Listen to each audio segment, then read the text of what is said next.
സുഹൃത്തുക്കളെ, ഒരു നിമിഷം. നമ്മൾ ഇപ്പോഴനുഭവിക്കുന്ന ഈ കഠിനമായ ചൂടിനെ വെറുമൊരു വേനൽക്കാലമായി കണ്ട് തള്ളിക്കളയരുത്.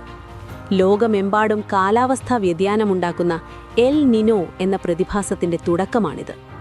വരാനിരിക്കുന്ന മെയ് മാസം ഈ സ്ഥിതി കൂടുതൽ വഷളായേക്കാം. എന്താണ് ഈ എൽ നിനോ? ലളിതമായി പറഞ്ഞാൽ, പസഫിക് സമുദ്രത്തിലെ ജലം അമിതമായി ചൂടാകുന്നതുവഴി ആഗോളതലത്തിൽ കാറ്റിന്റെ ഗതി മാറുന്ന അവസ്ഥയാണിത്.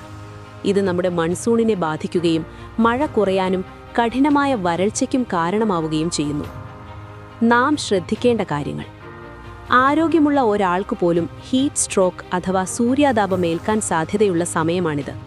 അതുകൊണ്ട് ഈ കാര്യങ്ങൾ ദയവായി ശ്രദ്ധിക്കുക. 1. ദാഹത്തിനായി കാത്തിരിക്കരുത്. ദാഹം തോന്നുന്നത് ശരീരം തളർന്നു തുടങ്ങുമ്പോഴാണ്.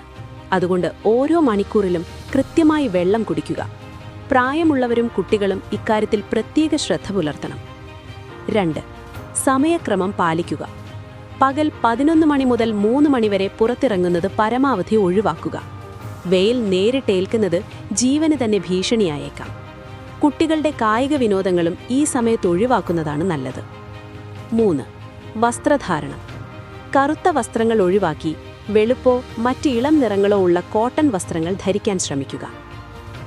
തിരിച്ചറിയുക: ശക്തമായ തലവേദന, ബോധക്ഷയം, വിയർക്കാതെ ശരീരം വല്ലാതെ വരണ്ടു പോകുക എന്നിവ ഹീറ്റ് സ്ട്രോക്കിന്റെ ലക്ഷണങ്ങളാണ്.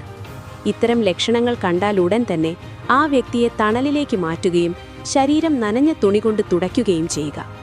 ഒട്ടും വൈകാതെ വൈദ്യസഹായം ലഭ്യമാക്കണം. അവരെയും മറക്കരുത്. ഈ ചൂടിൽ മിണ്ടാപ്രാണികളും വലയുകയാണ്. വീട്ടിലെ വളർത്തുമൃഗങ്ങൾക്കും തെരുവിലെ ജീവികൾക്കും കുടിക്കാൻ അല്പം വെള്ളം ഒരു പാത്രത്തിൽ കരുതി വയ്ക്കാൻ മറക്കരുത്.